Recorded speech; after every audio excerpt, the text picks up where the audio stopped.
Hey, what's up, guys, and welcome back to my book review series. Today, I'm reviewing MLK's book, Strength to Love. Usually, in this series, I like to give a summary of who the author is and list some of his or her notable works or accomplishments.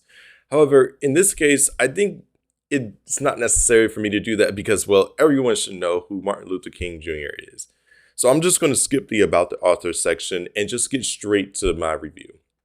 In his book, Strength to Love, Martin Luther King Jr. discusses the many different ways that love can be used to change the world for the better.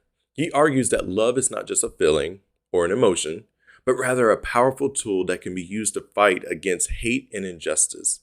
King's arguments is compelling and provides a unique perspective on love and its potential to create positive change. To put it simply, this book was amazing to read. As a Christian, I appreciate how Dr. King always found a new way to merge his theology with his approach to tackling injustices found in our society. This book was a short book, but man, was it filled with some great and much needed content, especially for our society today. On a separate note, I find it interesting how little people are aware of what MLK actually stood for. Reading this book for myself gave me the opportunity to learn about Dr. King by allowing him to paint the picture of who he is instead of relying on the left's version of him or the right's. I believe the saddest part about all of this is that we choose to depend on our political party's version of Dr. King instead of learning about who he is ourselves. His books are generally very inexpensive and can be found online or at your local bookstore, but most of the times we just gloss right past them. But when we get into a debate surrounding racial issues, we are quick to mention his name and what he stood for, knowing good and well that most of us are relying on one reference, which probably comes from the famous "I Have a Dream" speech. If that's the case, that's all right, because that speech was iconic. However, Dr. King was much more nuanced than just that speech, and his nuance is definitely needed in a time like this, where we tend to make everything black and white. But that's just my side note, okay? Now, let's get back into the actual review of his book.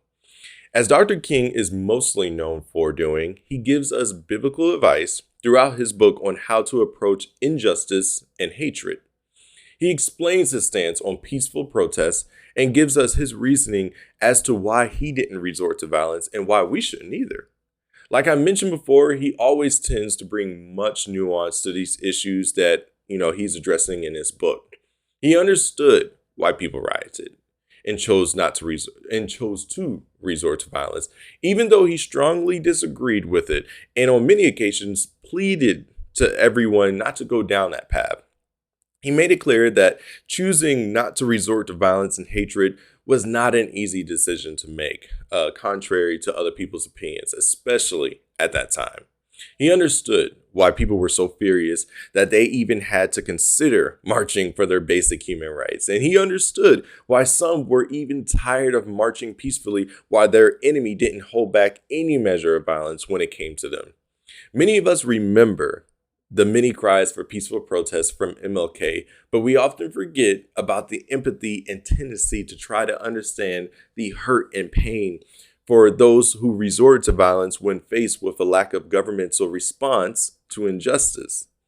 It doesn't fit our narrative. It's just way too much nuance for some of us. However, with this great understanding of the writer's pain, he didn't waver on his stance one bit, okay? Dr. King knew where violence would lead. It leads where it always leads, to even more violence. Hate cannot cast out hate. Only love can do that. That was one of his quotes that pretty much summarized most of his book. He knew that when you resorted to violence to fight injustice, the people doing the injustice will just use that violence to try to justify their violent response in return. It's a simple concept, actually. One that we see played out time after time again, yet we keep expecting a different result. King's suggestion as an alternative is to love your enemy. I know some of you are probably yelling at the screen because how is loving your enemy going to change anything? But let me explain. MLK doesn't define love as we typically understand it in today's society. Unfortunately, when we say that we love someone, we mean that we like them very much and that we have a strong, good feeling towards them because they have proven to be our allies and agree with everything that we do and stand for. If that's your definition, then you are going to have a hard time reading this book. It's clear that MLK doesn't hold that definition anywhere close to being the actual definition of what love is. Instead, he paints love, as it is often painted in the Bible, as a word that requires action, not from the person reason to love, but rather from the person giving it. Okay, for a more in-depth description of what I'm talking about, read 1 Corinthians 13 from the Bible. In that passage, you will see verses like love is patient or love is not irritable or resentful. You have to actively choose not to be resentful towards someone to prove that you love them. As you probably noticed, you have to choose to be patient with someone who is maybe walking in error to prove to them that you actually love them. Some of you are probably like, huh? Why is the burden of proof on us and not them? This form of acting against injustice is the greatest act that one can do, and it's the one that requires the most strength to do. Hence the title of his book, Strength to Love. It's not easy to do, and that's why you don't see it done as often as you probably should. Lastly, King gives you an idea of what they faced during his time. And I want to be clear, he doesn't give them a pass at all in this book, okay? The people who done bad, people who were racist and so on and so forth, he calls them out, okay? However, this book does put more emphasis on our response to these injustices, on how we should think about them, because that's the topic of the discussion. Dr. King also gets into his thoughts on communism versus capitalism, which I thought was pretty enjoyable to read. He gives us some interesting insight in there, and I'm not going to spoil it for you here. But with all that being said, let me give you my rating.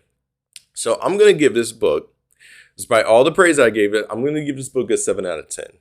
These are some tough questions that Dr. King tackles in his book, and I appreciate that, especially in his time and in ours. And I believe that he did as good as anyone could do on this topic. Dr. King also takes the time out to address his critics in a professional manner, which I definitely appreciated. This book is a much needed book, not only for our generation, but also for the generations to come.